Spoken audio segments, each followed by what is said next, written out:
Irmãos, vamos abrir a palavra do Senhor lá na carta do apóstolo Paulo, primeira carta do apóstolo Paulo aos Tessalonicenses, capítulo 5, verso 19 e 20. Capítulo 5, verso 19 e 20. 1 Tessalonicenses, capítulo 5, verso de 19 a 21. Não extingais ou não apaguem o Espírito, não desprezeis as profecias, examinai tudo, retende o bem, ou provai de tudo e retende o que é bom. Que o Senhor abençoe esta palavra no coração da gente, amém? Irmãos, isso aqui é uma orientação que o apóstolo Paulo está dando aos irmãos lá na igreja de Tessalônica, uma igreja que foi fundada pelo apóstolo Paulo lá no capítulo 17 de Atos. E ele está, nessas últimas palavras, ele está trazendo diversas orientações para aquela igreja, diversas orientações para a igreja. E aqui ele fala a respeito de apagar o Espírito. Em outra carta, a carta aos Efésios, no capítulo 4, no versículo 30, ele fala: não entristeçam o Espírito Santo, no qual fostes selados, vocês foram selados para o dia da redenção. Então, a gente percebe aí que o Espírito Santo, ele é uma pessoa. Possivelmente a gente vai começar um estudo nos domingos pela manhã sobre a pessoa do Espírito Santo, para que a gente possa conhecer mais a respeito dessa pessoa, da Santíssima Trindade, que muitas vezes é esquecida e que muitas vezes as pessoas têm apenas como um poder, como uma força e não como uma pessoa, certo? E não como uma pessoa. Quando Paulo fala aqui em apagar o Espírito Santo, ele não está dizendo, ou extinguir o Espírito Santo, ele não está falando aqui para que o Espírito Santo se acabe dentro de nós, porque o Espírito Santo é Deus, não pode apagar nem extinguir o Espírito Santo, porque ele é Deus. Mas a gente pode, e é o que ele fala aqui, apagar suas influências, a gente pode abafar as suas manifestações, e é isso que o apóstolo Paulo fala aqui nessa carta. Um dos símbolos do Espírito Santo é o fogo, É o fogo. É um dos símbolos. A gente vê lá no dia de Pentecostes, em Atos capítulo 2, que o Espírito Santo caiu sobre eles, desceu sobre eles e foi repartido línguas como que de fogo sobre os discípulos que estavam ali. Então, um dos símbolos do Espírito Santo é fogo. João Batista disse que Jesus Cristo, quando viesse, batizaria com o Espírito Santo e com fogo. Então, uma das formas da gente apagar o fogo é por abafamento, certo? Por abafamento. Aqui, esse extintor aqui é um extintor que a gente não apaga o fogo por abafamento, apaga por esfriar, porque ele é de CO2, Eu fui bombeiro, então aí ainda me lembro de algumas coisas. Mas o extintor que tem escrito pó, ou aquele que tem a plaquinha azul, ele apaga por abafamento. Ou seja, você quando joga o extintor de pó sobre o fogo, o que é que acontece? Você retira o oxigênio.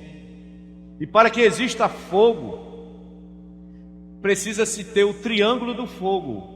E o que é o triângulo do fogo? Para que exista fogo, é preciso ter uma fonte de calor, é preciso ter o combustível, que pode ser madeira, pode ser gasolina, pode ser tecido, e precisa-se de oxigênio.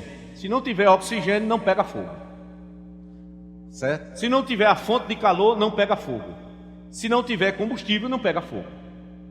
Tem que existir esses três.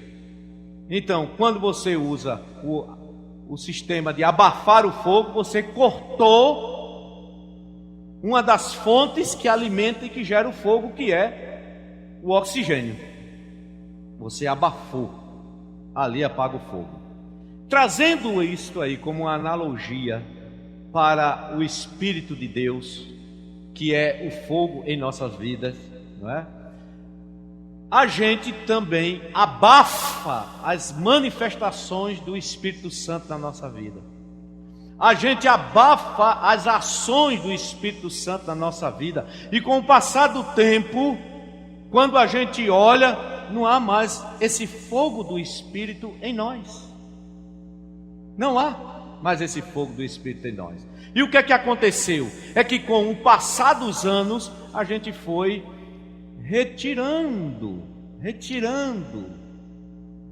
foi abafando, foi retirando e abafando aos poucos essas manifestações e ações do Espírito Santo na vida da gente. Eu disse que estou pregando, né, na Igreja Batista, a segunda Igreja Batista Casa Amarela, a igreja onde começou a renovação espiritual aqui no estado, onde começou o avivamento aqui no estado, né? E eles estão fazendo uma conferência de avivamento.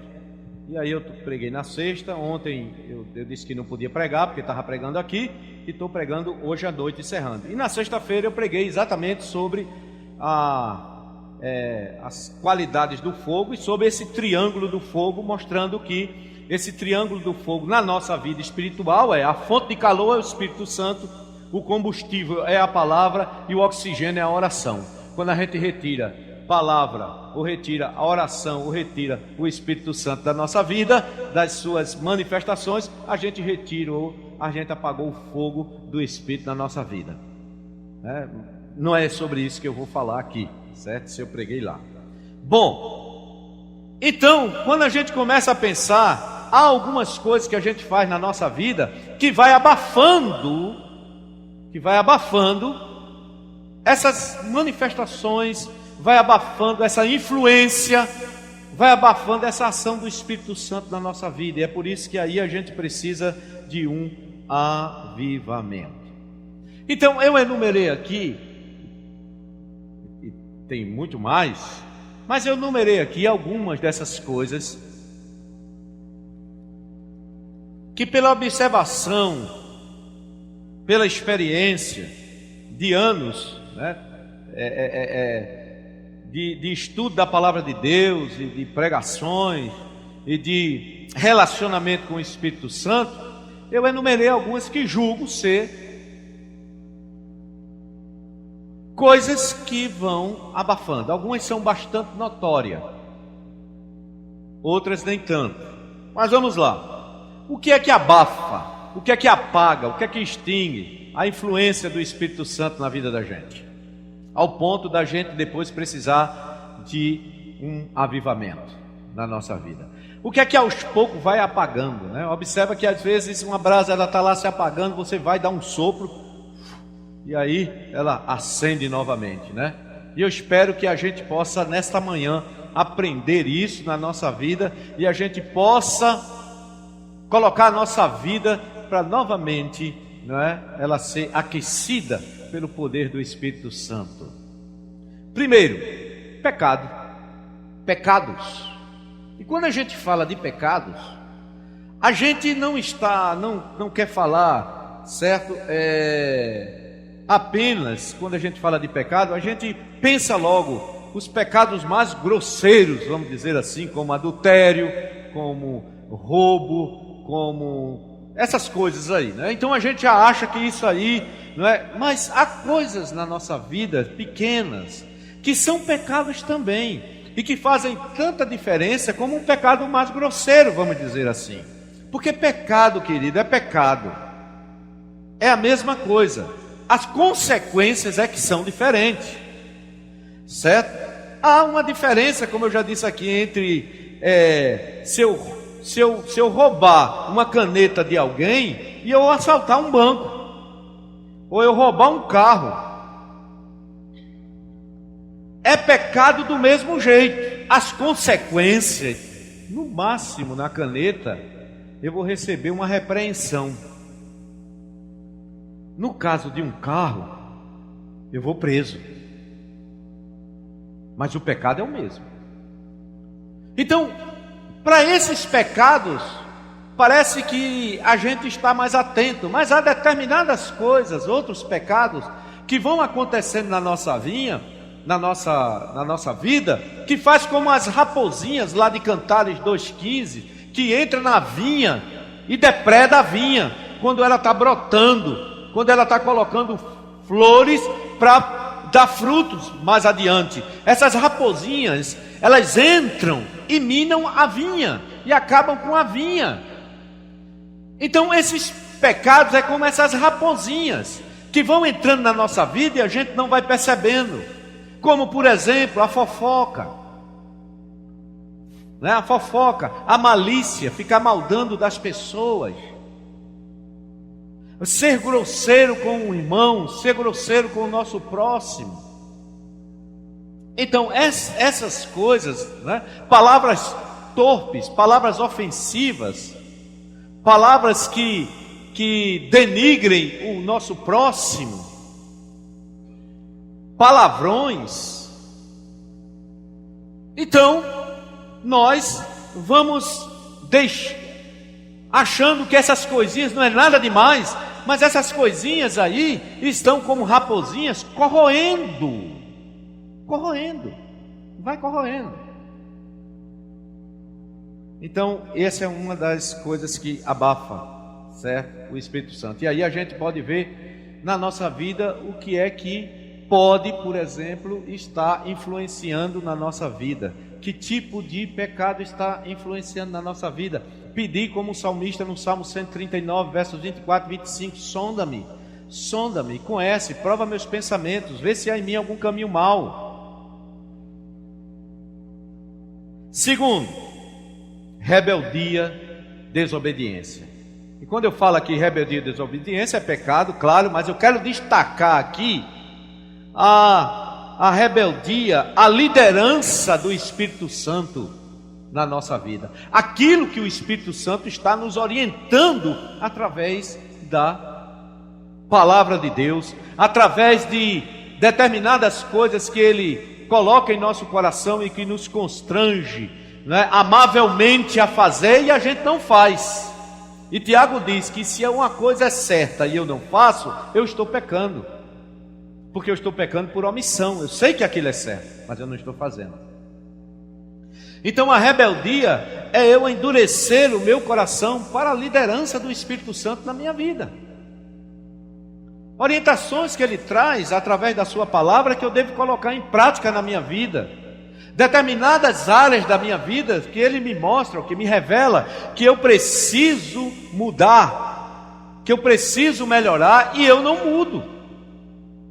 E que Deus muitas vezes usa, o Espírito Santo de Deus usa não somente a palavra, mas usa muitas vezes, usa a pregação, usa muitas vezes conselhos de pessoas sábias, né, de pessoas que nos orientam, e que eu resisto.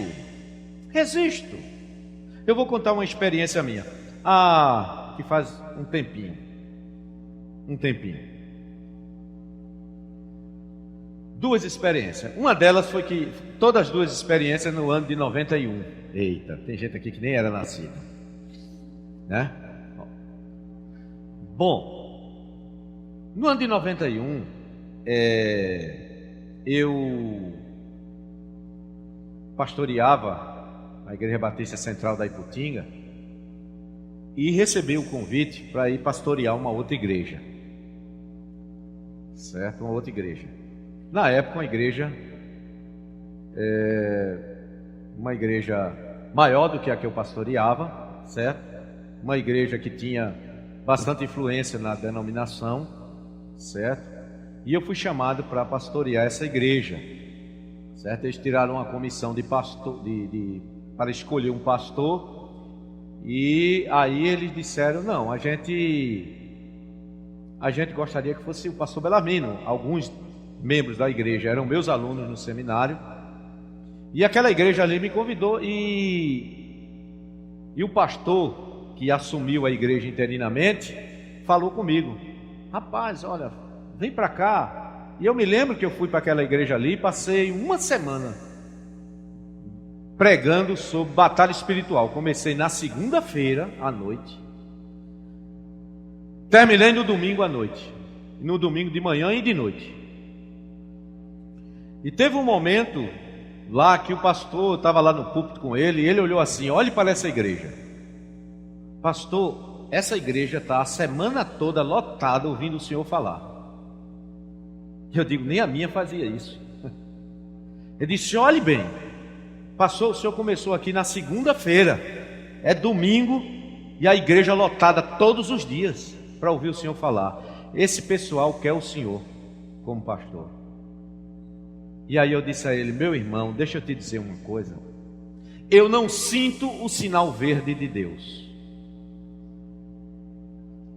Eu uso muito essa linguagem, sinal verde do Espírito. Eu disse, meu irmão, olha, eu até gostaria de vir para cá, mas eu não sinto o sinal verde de Deus. Passou-se o tempo, passou no mesmo ano ainda, eu começo essa congregação aqui. Na época a gente ainda não estava junto com a Igreja Batista ali dos Vales. No mesmo ano, em 91. No mesmo ano. Isso em maio. Por isso que em maio agora vai fazer 33 anos que sou pastor aqui. E o que tinha acontecido na conferência que eu fui nessa igreja tinha sido aí no mês de abril, né? E aí foi passando, eu abri aqui a congregação, e aí a gente foi. Quando chegou aí no ano de 93, eu estava com duas igrejas, e essa aqui já não era mais congregação, já era Igreja Batista Missionária em Camaragibe. E aí eu tinha que decidir, porque eu, como eu já disse aqui, né, um pastor com duas igrejas é mesmo que um camarada com duas mulheres, com duas famílias, nem agrada uma, nem agrada a outra. E eu disse, eu não quero ficar assim com duas, porque a gente não dá para pastorear duas igrejas assim. Eu já pastoreei até 3. E aí eu disse, não, vou deixar uma das igrejas. E comecei a orar. Comecei a orar, a pedir a Deus, tal. Deus, olha.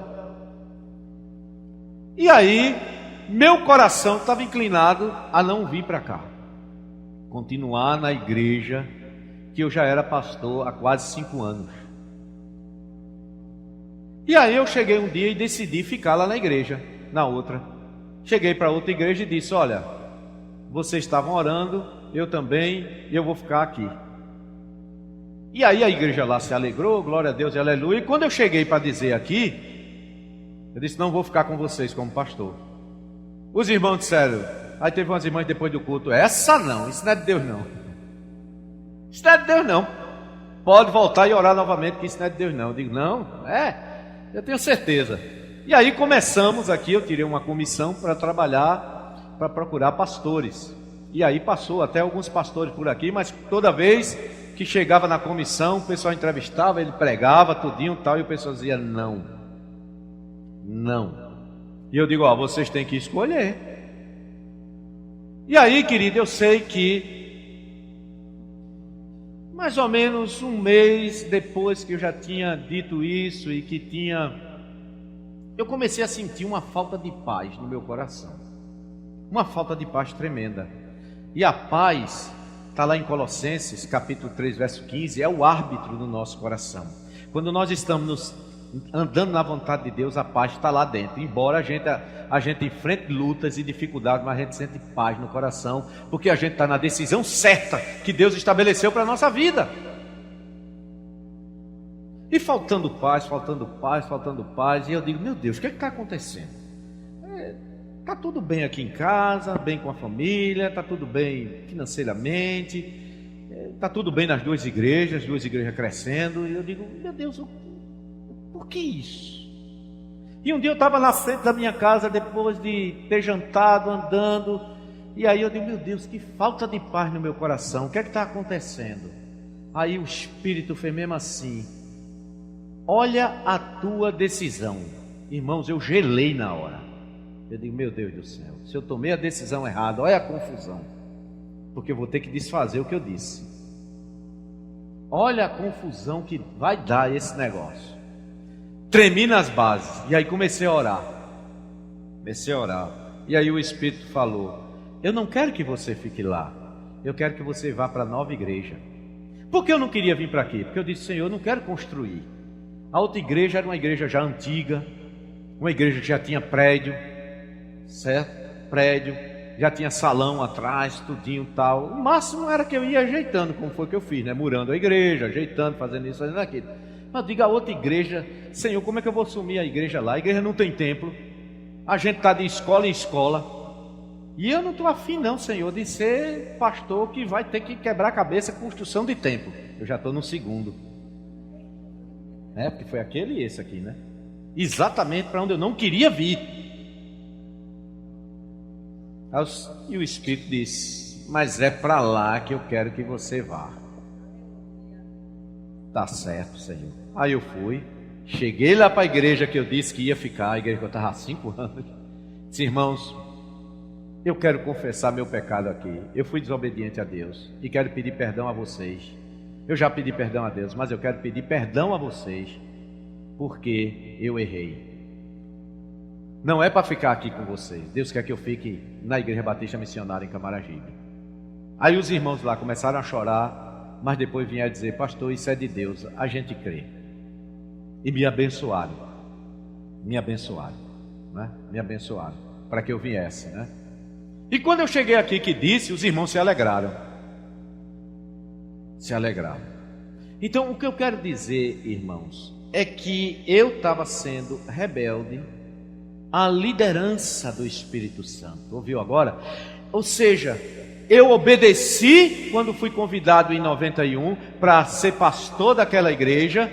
Tinha tudo a meu favor, eu obedeci, mas dessa feita eu não estava obedecendo. Eu queria ficar onde eu já estava. Onde a igreja lá, a maioria absoluta dos membros tinham idade de ser meus pais. E a mocidade era quase tudo da minha idade. Para você ter uma ideia, durante vários anos, quando faziam lá assim, né? Presente para o pai mais velho e para o pai mais novo, eu ganhava. Até o dia que um irmão da igreja adolescente engravidou adolescente. Aí eu perdi meu posto. Mas eu passei vários anos na igreja ali, sendo o pai mais novo. Por aí você tira. Então, queridos, eu queria ficar ali, mas Deus disse não. E aí eu entendi depois porque Deus não queria que eu assumisse aquela igreja de 91. Por quê? Porque eu ia abrir essa congregação no mesmo ano, em 91, em maio de 91, né? Lá foi em abril, em maio de 91. Ia abrir essa congregação e depois ia fazer o quê? Depois eu vinha se tornar pastor dessa igreja.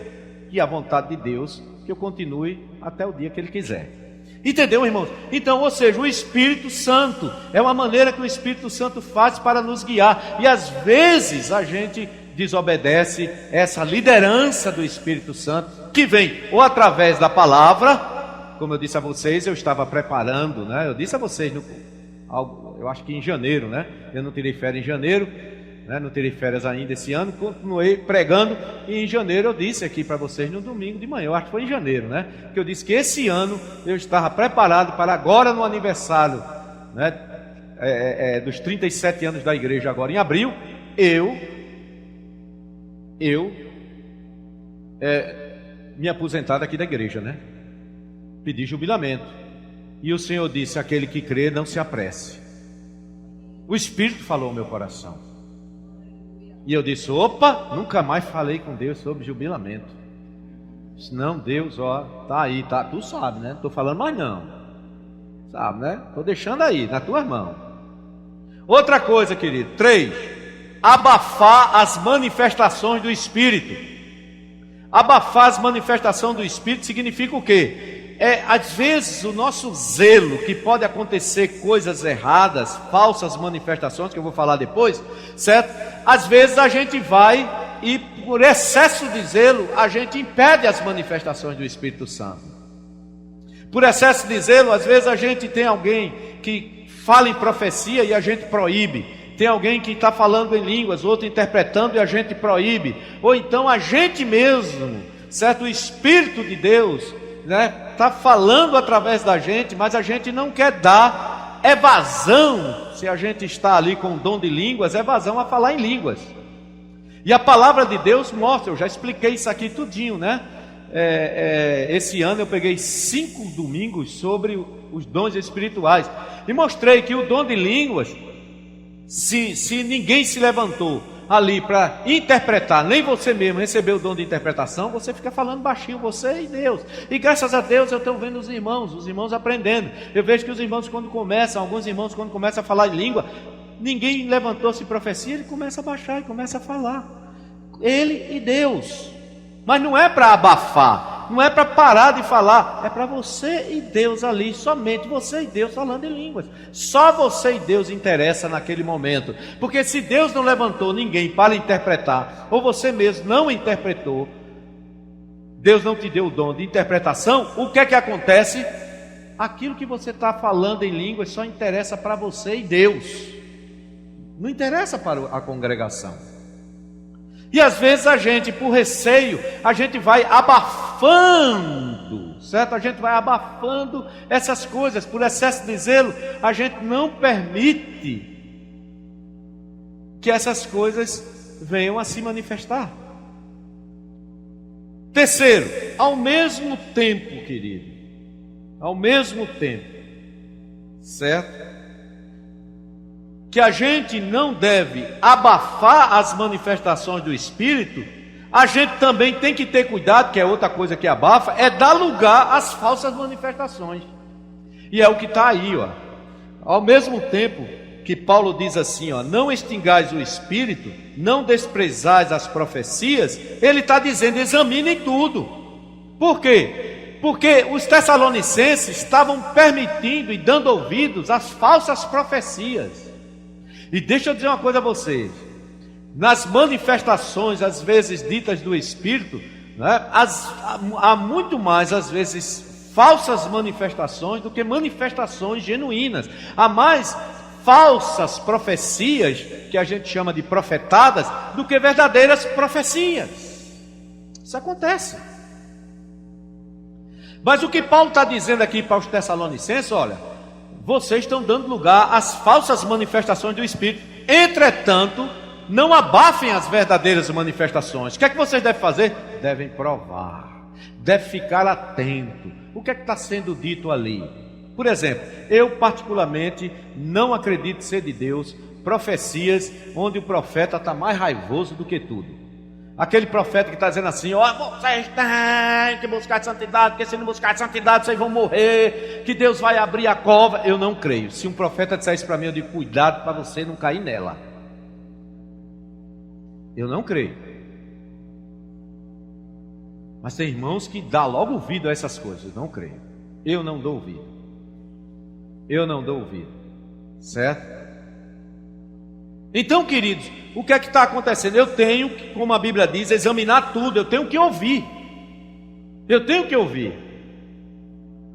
O ano passado houve, aqui na igreja, né, houve uma manifestação profética assim, certo? E quando terminou o culto, tudinho, uma irmã me procurou e disse assim, olha pastor, o que é que o senhor achou? Porque eu não senti que aquilo ali foi de Deus. E eu disse, eu também não. Ou seja, confirmou. Porque também não foi do diabo. É porque muitas vezes nós queremos forçar a barra, fazendo às vezes do Espírito Santo. E às vezes a gente quer exortar o povo à santidade, e aí a gente termina botando o juízo no meio. Mas esse tipo de juízo, que Deus vai matar, que Deus vai fazer isso, a profecia vem para edificar, exortar e consolar. Se a profecia não estiver enquadrada dentro dessas 3 coisas aí, ela é falsa. É só preciso ficar atento. O problema está que quando alguém está falando em línguas e outro interpretando, ou quando alguém está falando profeticamente para a igreja, né? A maior profecia é a pregação da palavra. Por isso qualquer profeta tem que se calar, qualquer dom de profecia não tem, recebeu a mensagem profética, na hora que a palavra estiver pregando, guarda aí. Quando terminar o culto, aí sim. Quando tiver terminado a pregação da palavra, aí sim pode falar a profecia que Deus colocou no seu coração. Mas enquanto essa aqui estiver sendo pregada, essa é a maior profecia, querido. Todas as outras, ela tem que se curvar diante dessa daqui, porque ela tem que ser testada pela palavra. Entendeu? Então, o que é que acontece? A gente tem que dar espaço, e a gente tem que ouvir, e a gente tem que ponderar. E o que acontece é que quando a pessoa está falando profeticamente, as pessoas ficam... Aí é que faz mais alto ainda, glória a Deus e aleluia, e não escuta o que está sendo dito. Eu já contei esse caso aqui, que uma pessoa chegou numa igreja e teve um culto, né, num culto como esse aqui, e a pessoa falou lá, um profeta falou: eis que nessa igreja tem um pecado, mas não vos entristeceis, porque esse pecado não é para a morte, mas é para a glória de Deus. Se você prestar atenção, querido, na mensagem, não existe pecado para a glória de Deus, meu irmão. E o pessoal, glória a Deus, aleluia. Por quê? Porque não prestou atenção no que a palavra de Deus diz. Não existe pecado para a glória de Deus. E a gente tem que ter cuidado com isso aí. Temos que ter cuidado. Porque a gente é tendente ao sobrenatural, a dar muita ênfase ao sobrenatural, sem, contudo, estar preparado para discernir ou para examinar se determinada coisa vem de Deus ou não. Por exemplo, alguém chega e traz uma profecia para mim: ó, pastor, o senhor deve fazer isso, isso e isso. Eu digo: e é? E por que eu sou interessado, Deus não falou para mim ainda? Porque Deus vai usar o profeta para confirmar o que ele já falou no meu coração. Atos capítulo 13, de 1 a 3, diz que estava ali a liderança da igreja, orando, jejuando, servindo ao Senhor. E aí o que é que acontece? O Espírito Santo usa naturalmente algum profeta ali, porque diz que Antioquia tinha, né, pastores, mestres, profetas lá. Então o que é que acontece? O Espírito Santo diz: separai-me a Barnabé e a Saulo para a obra que os tenho chamado. Não foi que ele chamou Paulo e Barnabé naquela hora, não. Paulo e Barnabé já tinham recebido no seu coração o chamado do Espírito Santo, e ali foi a confirmação, não somente para eles dois, mas para a liderança da igreja e para a igreja de Antioquia. Então a gente tem que ter cuidado, certo? Examine tudo. Vamos lá, quinto, para a gente encerrar: negligenciar a palavra de Deus. Negligenciar, quando a gente abandona a palavra, esfria na leitura da palavra, não dar ouvido à palavra, nem tampouco a gente lê, estuda, medita na palavra de Deus. Isso faz com que a gente vá abafando o Espírito Santo. Negligenciar a oração. Eu estou passando mais rápidos por isso, porque esses são mais óbvios, né? Negligenciar a oração, querido. Sabe? A gente só orar aqui, a gente não tem uma vida de oração. E quando eu falo ter uma vida de oração, não é somente você ter aqueles 10, 15 minutos que você tem, ou meia hora, ou uma hora durante o dia. Mas é você orar sem cessar. E orar sem cessar é estar 24 horas com o coração ligado nos céus. Só quando a gente está dormindo, né? Está ali. 7. Superficialidade na adoração, superficialidade no culto, superficialidade na adoração, querido. É quando a gente vem à igreja que a gente já está acostumado a ver, sabe? A gente já está tão acostumado a ver que se você vem de carro, o carro vem sozinho. Não precisa nem você, já está tão acostumado. Se você vem de bicicleta, você vai sentar em cima, a bicicleta vem, não é? Se você vem a pé, fecha os olhos que você vem. Porque a gente já está tão acostumado. E aí corre o risco do culto virar apenas uma rotina e apenas uma coisa que está encaixada na agenda da gente durante a semana. Ou vim para o culto pensando que se eu não vier para o culto hoje, meia semana não vai ser boa. Tem gente assim. Sabia que tem crente assim, supersticioso? Isso é superstição. Tem crente que diz: minha semana, pastor, foi trabalhosa. Por quê? Não vim para o culto domingo, durante a semana foi trabalhosa. Isso é superstição, meu irmão. Você pode vir para o culto, adorar, ser cheio do poder do Espírito Santo e tua semana ser trabalhosíssima. Não tem nada a ver uma coisa com a outra. Tem nada a ver. Isso é costume de crente. Mau costume de crente. Crente tem muito costume. Mau costume crente tem. Por isso que eu digo que com crente só Deus lhe dá. Só Deus lhe dá. Sabe? Então, a gente vai se acostumando e a nossa adoração, a gente vem e canta porque já sabe alguns hinos, então a gente canta. Eu venho e prego porque são mais de 40 anos pregando. Então eu sei como pregar. Certo? A gente vem e ora porque a gente sabe orar. A banda vem e canta e tocam porque sabe tocar e cantar, senão não estavam ali. Então a gente vem porque já está acostumado. Queridos, nunca se acostume com Deus, porque o nosso Deus é Deus de surpresas.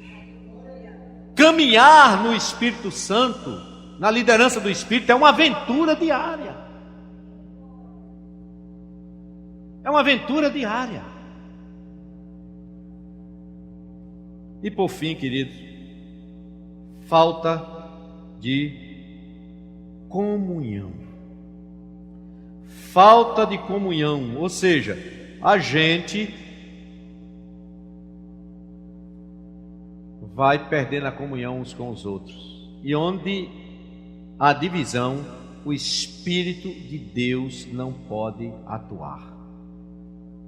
Se nós fizermos isto aqui, queridos, e outras coisas que você também pode achar que deve ser colocado nessa lista, que você identifica na sua vida, eu acho que isso aqui também. Se nós fizermos isso aqui, nós não vamos mais abafar o Espírito Santo. Muito pelo contrário, nós vamos alimentar a chama do Espírito Santo na nossa vida. Amém? Vamos orar? Pai Celestial, nós somos gratos a Ti pela Tua palavra, Senhor. Queremos pedir, Senhor, que o Teu Espírito Santo aplique ela em nossas vidas, para que o Teu nome seja glorificado, ó Deus. Não permitas, Senhor, que nós, individualmente como igreja, apaguemos o Espírito Santo. Se já fizemos isto, perdoa-nos em nome de Jesus. E aí, Senhor, derrama fogo novamente e atê o fogo em nossos corações, Senhor, para que a nossa adoração seja uma adoração fervorosa, para que a nossa leitura da palavra seja com o coração cheio de fervor, para que a nossa oração seja ardente e perseverante, Senhor, para que a gente ande na liderança do Espírito, para que a gente escute a voz do Espírito em nosso interior, e para que a gente possa ver as variedades de manifestações dos dons espirituais, principalmente, ó Deus, dos dons de poder, de palavra de sabedoria, palavra de conhecimento, de fé, de cura, de milagres, de profecia, de línguas, interpretação de língua e de discernimento de espíritos, Pai. É isso, Pai, que o Teu Espírito tenha plena liberdade em nosso meio, porque onde está o Espírito, onde há liberdade, aí está o Espírito do Senhor. Assim diz a Tua palavra. E nós queremos dizer nesta manhã: vem Espírito, tem liberdade em nossos corações. Vem Espírito e tem liberdade em nosso meio. Tu és o dono de tudo aqui. Tu és o soberano Senhor. Que o Teu Espírito, Jesus, passeie em nosso meio, derrame-se em nosso meio, aqueça os nossos corações, para que o nome do Senhor Jesus Cristo seja glorificado. Despede-nos debaixo da tua bênção e do poder do teu Espírito e da consolação do teu Espírito para os nossos lares. Assim nós oramos. Amém. Oração silenciosa, encerramos o culto desta manhã. Deus abençoe.